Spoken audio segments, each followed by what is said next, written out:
Merci, je suis docteur en sciences de l'information et de la communication, diplômée de l'Institut de presse et des sciences de l'information de Tunis. Également, j'ai poursuivi des études pour l'obtention d'un diplôme d'études supérieures spécialisées en management, accès aux études sur la santé de l'École supérieure de commerce du Tunis. J'ai poursuivi également des études post-universitaires pour l'obtention d'un diplôme d'expert universitaire en santé sexuelle et reproductive, violence de genre, de l'Université internationale d'Andalusia en Espagne et d'un certificat diplômant en médias scientifiques ou Media Sciences de Claremont Media University of California. Je suis chargée de la communication et de la coordination entre les régions dans le cadre du programme Fonds mondial de lutte contre le sida, la tuberculose et le paludisme. C'est un programme de partenariat international entre la Tunisie et le ministère de la Santé publique en Tunisie. Je suis également le point focal VIH et droits humains et également le point focal du programme Covid-VIH dans le cadre de ce programme Fonds mondial en Tunisie. Auparavant, je suis administrateur, actuellement avec le grade d'administrateur général à l'Office national de la famille et de la population. Je suis en détachement auprès de la TCT et j'étais auparavant chargée des publications au sein de l'ONFP où nous travaillons sur la mise en œuvre de documents, de publications de différentes catégories scientifiques, informationnelles, institutionnelle également. Nous avons participé, c'est-à-dire nous faisons la publication des études à l'échelle nationale sur la politique de santé de la reproduction en Tunisie et de la planification familiale, et également sur les questions de population. Avant d'intégrer l'ONFP, j'ai eu une expérience dans le secteur privé. Donc, j'étais, suite à l'obtention de mon diplôme d'études supérieures spécialisées en économie-gestion, j'ai intégré un bureau de formation privé où j'ai travaillé pour beaucoup d'entreprises privées tunisiennes sur des travaux de diagnostic, des enquêtes telles que l'enquête nationale de l'emballage et du conditionnement, etc. Plusieurs d'autres études au profit d'entreprises privées tunisiennes. Après, j'ai intégré en tant que responsable média la Fédération internationale pour la planification familiale, bureau régional du monde arabe, où j'ai eu l'opportunité de travailler avec le tissu associatif dans la région MENA sur différentes problématiques en matière de santé sexuelle et reproductive. En parallèle de mon activité professionnelle, je suis enseignant vacataire en communication organisationnelle à l'Institut de presse et des sciences de l'information au profit des étudiants de master professionnel en communication politique dès l'année universitaire 2020. Alors, l'enseignement, il me permet, en fait de compte, c'est la conception de la recherche sur des projets. Nous travaillons sur des projets en termes de recherche. C'est une connaissance théorique dans ce domaine à travers des structures universitaires. Aussi, la recherche scientifique, elle est essentielle à la production de nouvelles connaissances afin de mieux comprendre les phénomènes, les activités, les programmes, les projets. Avec l'expérience, je pense que le domaine de la recherche peut se confier des missions très importantes au sein de l'entreprise à travers l'encadrement professionnel de jeunes chercheurs. Mais nous remarquons aussi qu'il y a une absence au sein des entreprises et des unités de recherche spécifiques dédiées pour la mise en œuvre d'études. Quant au travail professionnel, là, je dirais que le professionnalisme ou l'acte professionnel, c'est une série d'aptitudes et d'aptitudes et de normes comportementales et morales, de qualité et de valeurs auxquelles s'attend de la part d'une personne spécialisée dans un secteur d'activité ou dans un projet bien déterminé qui exerce ou exerçant une profession ou un métier. Donc je dirais que le professionnalisme ou le domaine professionnel ne se limite pas seulement à la compétence, il a besoin d'autres aptitudes à la recherche. Nous avons besoin d'apprendre, d'agir professionnellement au niveau du travail. Il faut tenir compte qu'au niveau, il y a beaucoup plus de perspectives de travailler en termes de résultats, en termes d'objectifs en milieu professionnel, à travers plusieurs partenaires, plusieurs bailleurs de fonds, plusieurs ministères ou associations. Mais également en matière de recherche, il y a le fait de courtoyer les jeunes, de les aider à mieux construire leurs idées et à faire amener leurs travaux de recherche à se concrétiser sur le terrain. Vu que je suis actuellement professionnelle, donc il y a quand même une appréciation. Je souhaiterais intégrer un jour le domaine de l'enseignement, mais reste quand même aujourd'hui, je suis professionnelle, il y a beaucoup plus peut-être de perspectives, il y a beaucoup plus de travail sur le terrain que dans le domaine d'enseignement proprement dit. La recherche scientifique, elle est essentielle pour la production de nouvelles connaissances. Il faut dire que j'ai eu l'opportunité de travailler des travaux de recherche avec des aspects pratiques sur le terrain. Donc, j'ai travaillé un mémoire de recherche sur la communication sur le sida en Tunisie, images et messages. Et là, j'ai fait une analyse sémiotique et de discours de l'ensemble des spots publicitaires qui sont au nombre de 27, qui ont été publiés et transmis, que ce soit à la chaîne de la télévision nationale ou par d'autres canaux de communication à travers 30 ans de lutte contre le VIH en Tunisie. J'ai également poursuivi mes travaux à travers ma thèse de doctorat sur la communication sociale et la santé en Tunisie, les acteurs pratiques et la réception de messages. C'est un travail que je le trouve très pertinent et intéressant parce que j'ai travaillé sur la conception et la perception des messages par la population du Grand Tunis. C'était une enquête exclusivement sur le terrain auprès de 300 personnes de la population de Grand Tunis. J'ai pu assurer la publication de pas mal d'articles scientifiques, que ce soit dans des revues à comité de lecture scientifique ou bien à des revues scientifiques indexées. J'ai eu la possibilité, c'était très difficile au départ, de faire ce chemin. Également, mon travail de master a été publié dans un livre, édition universitaire européenne. En même temps, j'ai pu cette connaissance en matière de recherche l'approfondir à travers mon diplôme d'expert universitaire, où j'ai travaillé une enquête quantitative sur le terrain auprès du personnel de santé de la reproduction sur leur vision de la problématique de violence de genre en Tunisie. Donc, comment peut-on prendre en charge des femmes victimes de violence? Qu'en est-il de ce personnel par rapport à sa vision à la violence de genre?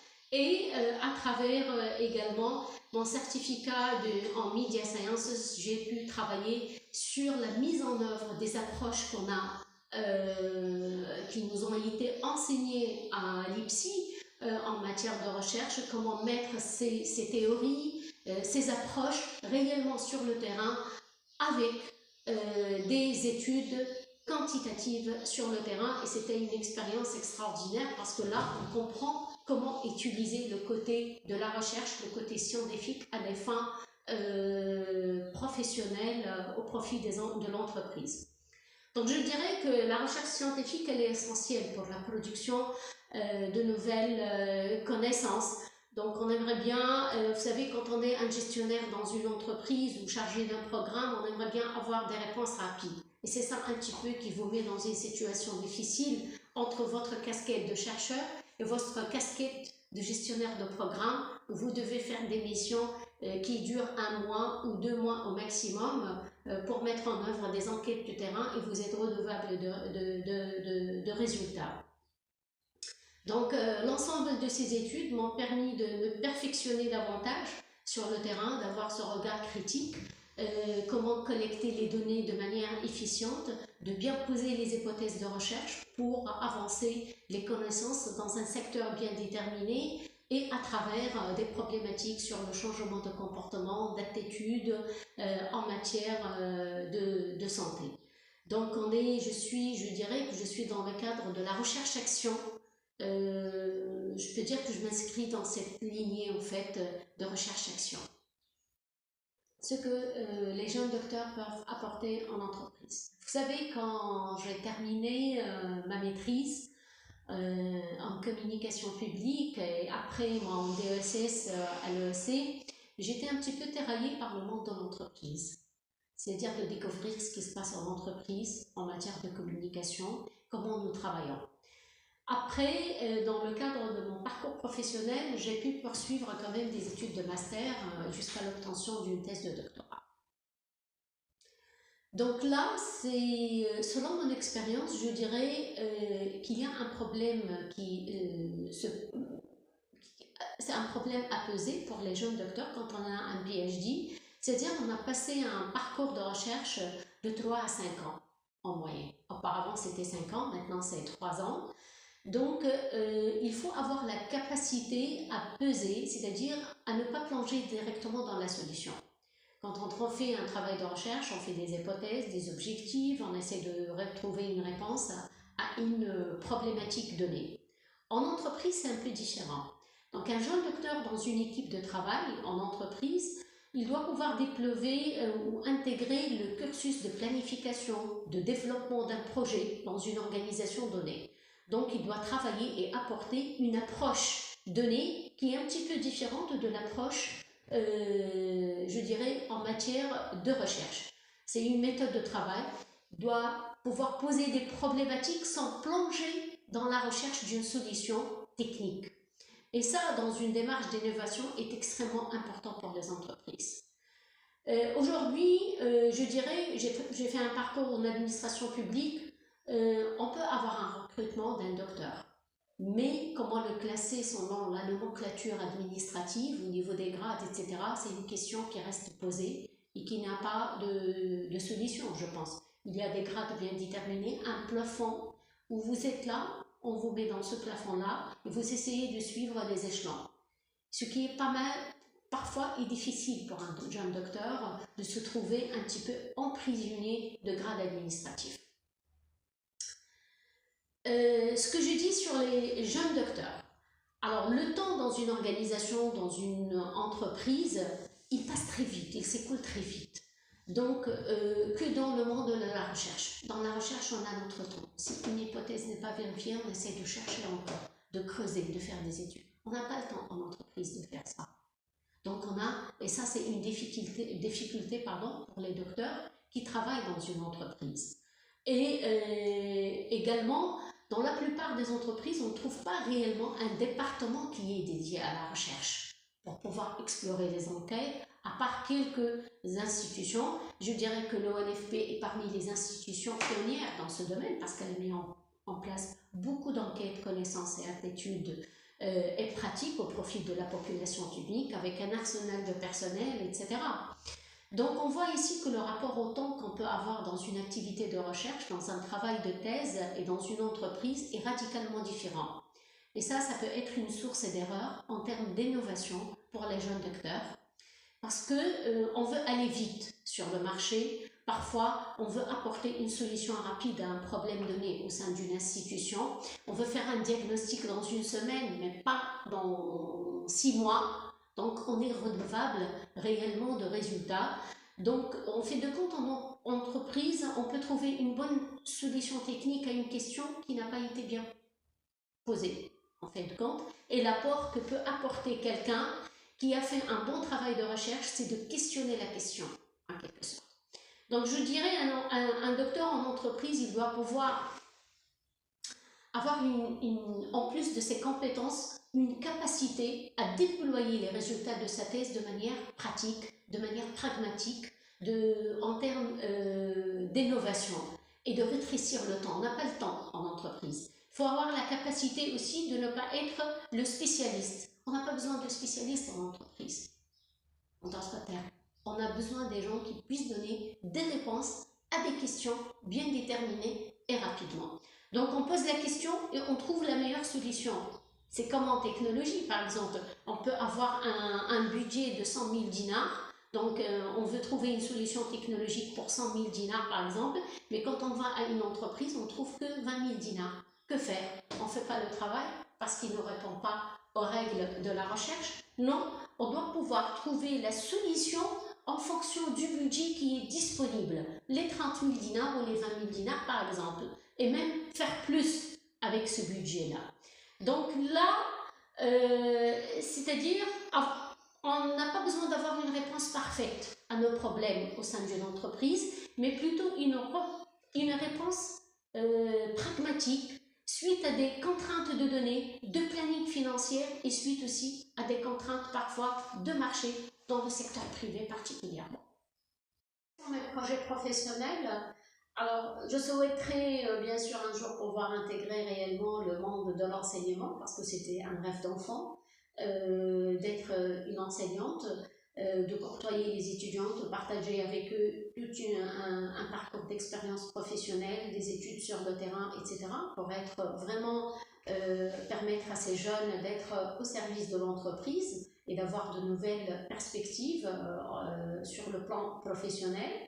Peut-être aussi travailler dans le consulting, ce sera une bonne opportunité. Également la rédaction d'articles scientifiques, j'ai quand même pas mal d'articles et je continue à essayer de publier dans des revues internationales scientifiques. Et je compte, c'est un projet qui n'a pas été, c'est une idée qui n'a pas été encore concrétisée, c'est comment prendre ma thèse, des aspects de ma thèse et essayer de les publier parce qu'il y a un travail de terrain intéressant, donc je compte le publier en un livre si la possibilité sera présente. Alors, quel conseil pour les jeunes docteurs? D'abord, il faut pouvoir découvrir l'univers de l'entreprise tout en faisant son travail de recherche et de thèse. Et ça, c'est important, ça permet de gagner du réalisme et de faire acquérir du langage de l'entreprise tout en étant un jeune chercheur. Également, c'est associer les domaines du numérique. Et ça, c'est très important, où les applications concrètes de la recherche dans le monde de l'entreprise sont plus naturelles. Également, un conseil que je dis toujours à mes étudiants, ne dites jamais non. Il faut prendre le temps de réfléchir sur une proposition, sur une invitation donnée d'un professeur donné ou d'un manager que vous avez rencontré dans le domaine de stage ou d'entreprise, parce que l'occasion peut ou risque de ne plus se présenter une deuxième fois. Donc, il faut réfléchir à toute réponse, question, même si on n'est pas tout à fait convaincu. Prenez votre temps de réfléchir à la question ou à la demande ou à la proposition. Un autre point qui est très important dans le travail de thèse, c'est de plonger dans le sujet, c'est-à-dire consulter une base de données, commencer par l'environnement proche, la bibliothèque de votre institut, ensuite de l'université de votre région, ensuite vous prenez des bibliothèques qui sont sur le web aujourd'hui et qui ont un accès libre, consultez des articles et des thèses qui sont dans votre sujet de recherche. Cherchez les noms de chercheurs qui se répètent à chaque fois, parce que si un nom de chercheur se répète chaque fois, c'est qu'il est important, ou il a une théorie ou une thèse, et qu'il faut pouvoir la comprendre, la suivre et s'imbiber de ses résultats. Chose qui est très importante, et là c'est de mon expérience personnelle, c'est de se faire partie des réseaux de jeunes chercheurs sur la thématique de votre travail, parce que là vous allez trouver des jeunes chercheurs de partout dans le monde qui vont traiter vos thématiques. Moi, j'étais dans les réseaux jeunes chercheurs santé et société, et là, ça m'a permis de découvrir des tas d'articles, de recherches, d'expériences. Il y a des questions qui se posent et vous avez déjà une réponse, peut-être sur une question que vous n'avez pas pensé, mais il y a quelqu'un qui l'a posée à votre place. Donc, vous avez déjà l'expérience des uns et des autres qui est partagée. Il faut aussi pouvoir tisser des liens. Si vous êtes dans un stage dans une entreprise ou à travers les professeurs ou à travers des collègues qui font des thèses de doctorat également, il faut pouvoir tisser des liens et ça c'est important.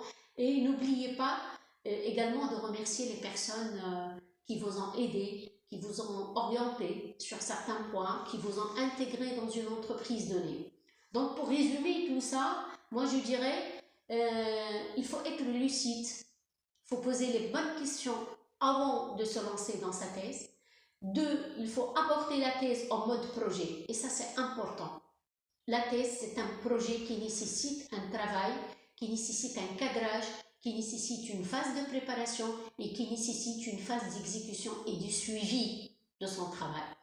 Et 3, c'est trouver sa méthode, c'est être soi-même. Ne dites pas que X a écrit d'une telle manière, je dois écrire comme lui. Non, c'est votre propre style, c'est partir de la connaissance et de ton propre fonctionnement. Et ça, c'est important.